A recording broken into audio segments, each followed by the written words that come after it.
नमस्कार मित्रों। Maharashtra municipal corporation के चुनाव में बीजेपी की बम्पर जीत हुई है और इसमें कोई भी आश्चर्य नहीं। सभी राजनीतिक विशेषज्ञ ऐसा ही मान रहे थे क्योंकि समीकरण ही कुछ ऐसे बन चुके थे। विधानसभा चुनाव में भी एक तरफा बीजेपी की जीत हुई थी और तब यूबीटी और कांग्रेस साथ में थी, साथ में शरद पवार का गुट भी था। तीनों ने मिलके चुनाव लड़ा था और इस बार तीनों ने अलग होकर चुनाव लड़ा।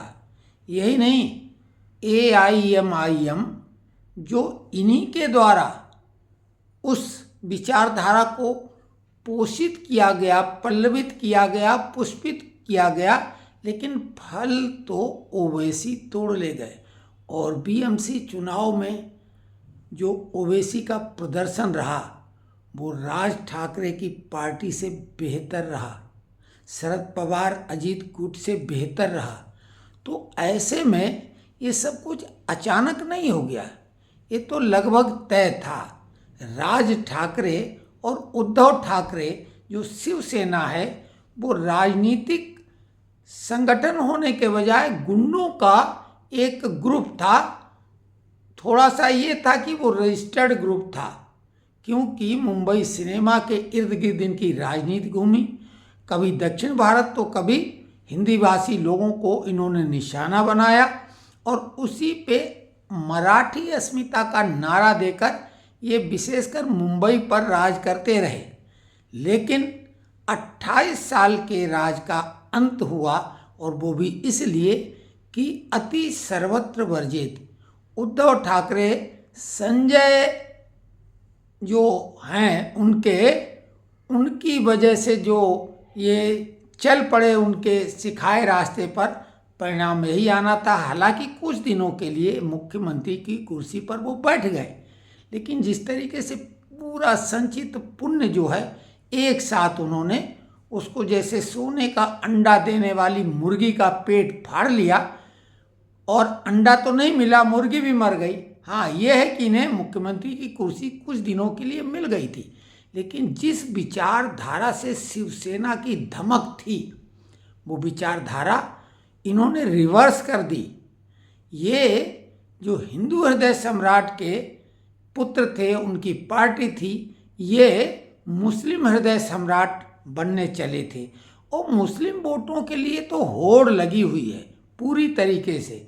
केवल भाजपा को छोड़कर सभी पार्टियां मुस्लिम वोटों के लिए कुछ भी करने को तैयार हैं। अब महाराष्ट्र में ये यूबीटी, राज ठाकरे, अजीत गुट NCP, शरद पवार गुट NCP और AIMIM, लेकिन कांग्रेस तो अपने को मानती है एक छत्र उनका।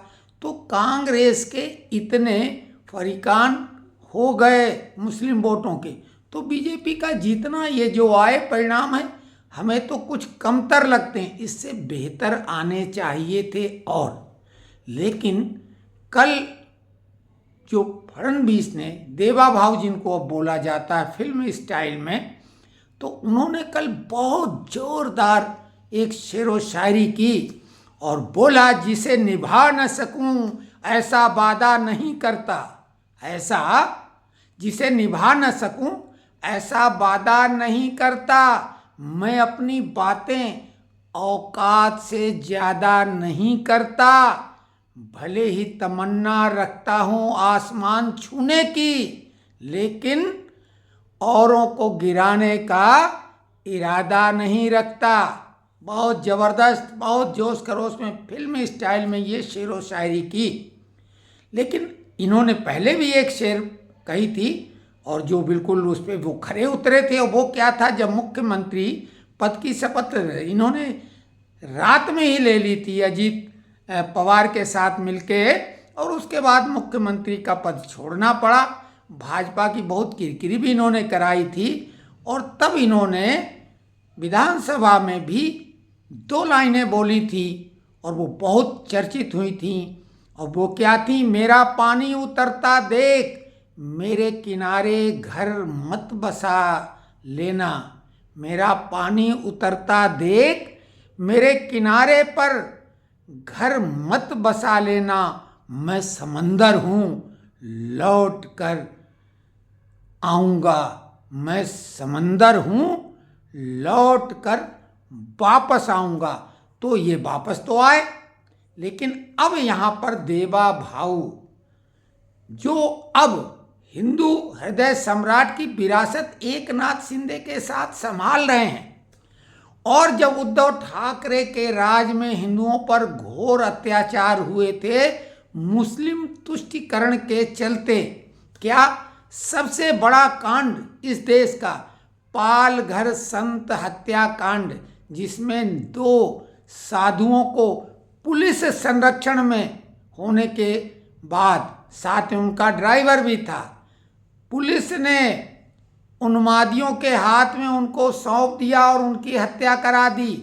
ऐसा आज तक नहीं हुआ कि थाने में शरण पाए हुए भले कोई अपराधी ही क्यों न हो, उसको भी पुलिस ने कभी इस तरीके से सुपुर्द नहीं किया जो है उपद्रवियों के, कि वो उनकी हत्या कर दे। लेकिन साधुओं को जो कि वहाँ पर शरण पाए हुए थे, हालांकि शरण क्या उनकी ड्यूटी थी, पुलिस वालों ने उन्मादी भीड़ के हवाले कर दिया और उन पुलिस वालों का अभी तक कुछ नहीं हुआ। ये अर्नब गोस्वामी ने तब रिपब्लिक के जो पत्रकार हैं उन्होंने बहुत जोर शोर से मुद्दा उठाया था, लेकिन क्या हुआ? कुछ नहीं। उसके अलावा सुशांत राजपूत की जो हत्या हुई, हालांकि उसे आत्महत्या उद्धव ठाकरे ने बताया, लेकिन टीवी के कई चैनलों ने लगभग ये अपनी तरफ से प्रूव कर दिया कि वो आत्महत्या नहीं हत्या थी, और उसमें सीधे सीधे नाम लिया गया बेबी पिंगुइन यानी आदित्य ठाकरे का, और दिशा सालियान से उस केस को जोड़ के बताया था। दिशा सालियान के साथ बलात्कार के बाद हत्या उसकी भी कर दी गई थी, ऐसा टीवी चैनलों ने जो चलाया। निष्कर्ष यही निकलता है, और आज भी कई लोग सोशल मीडिया पर इसी तरह की बात चलाते रहते हैं। लेकिन उस मामले में यही देवा भाऊ आड़े आ जाते हैं, जैसा सोशल मीडिया की अगर माने तो सुशांत सिंह राजपूत के परिवार को अभी तक न्याय नहीं मिला है, और ये देवा भाऊ ही अड़ंगेबाजी डालते हैं। कल उद्धव गुट के जो हैं यूबीटी के एक नेता वो बोल रहे थे कि फडणवीस से उद्धव ठाकरे की बहुत अच्छी दोस्ती है, तो वो दोस्ती निर्वाह कर रहे हैं। सुशांत सिंह को न्याय नहीं दिलाया जा रहा। चलिए छोड़िए, इन्होंने एक बात और कही थी कि हाई कोर्ट के आदेश पर जो एक जर्जर इमारत है जिसमें मस्जिद है और वो इमारत दाऊद की है, डॉन दाऊद की, उसको हाई कोर्ट से बार बार गिराने का आदेश दिया गया। उद्धव ठाकरे ने तो मुस्लिम तुष्टीकरण के चलते ये कह दिया था कि हमारे पास पर्याप्त बल नहीं है, तो हम उसको अभी नहीं गिरा पा रहे हैं। उस समय कोरोना का बहाना किया, तरह तरह की इन्होंने बहुत सारी बातें कही थी, और अंततः ये कुल मिला के इन्होंने वो नहीं गिराई। तब यही देवा भाऊ कहते थे कि ये मुस्लिम तुष्टीकरण है। अब काहे का तुष्टीकरण? क्या आपने वो गिरवा दी मस्जिद? अभी तक तो नहीं गिरी। जगह जगह बुलडोजर की कार्रवाइयाँ होती रहती, लेकिन उस दाऊद की जो इमारत है जिसमें मस्जिद है उसको अभी तक आपने क्यों नहीं गिराया? तो 3 बातें। नंबर 1 पर तो पालघर संतों की हत्या में जो लोग शामिल थे जिन्होंने हत्या की, और वो पुलिस वाले, उन पर भी हत्या में शामिल होने का मुकदमा चलवाएं, कोर्ट जो भी डिसीजन करे, और जिन लोगों ने उपद्रवियों ने हत्या की थी उनको चिन्हित किया जाए, और उनको नौकरी से तो बर्खास्त तत्काल किया जाए। ये न्याय तभी होगा। सुशांत सिंह के केस में बिल्कुल आप हस्तक्षेप न करवाएं, पुलिस को पूरा बोलें कि वो पूरी कोशिश करे कि जो भी दोषी हैं उनको सजा मिले, और वो जो इमारत है हाई कोर्ट जिसके बारे में आदेश दे चुकी है उसको गिरवाएं। तभी माना जाएगा कि आपका तालमेल हिंदू हृदय सम्राट शिवसेना के साथ में है, और भाजपा तो स्वयं अपने को हिंदुओं का संरक्षक और हिंदुओं की पार्टी कहती है। तो ये अपेक्षाएं हैं, बाकी तो बम बम भाजपा की होनी ही थी, क्योंकि वो समीकरण ऐसे बन ही गए थे। और भाजपा पे विश्वास न करें तो अब करें तो किस पे करें? तो केवल मुस्लिम वोट तो जिता नहीं सकते, वो भी जब 4-5 हिस्से में बटे हुए हों क्लियर कट।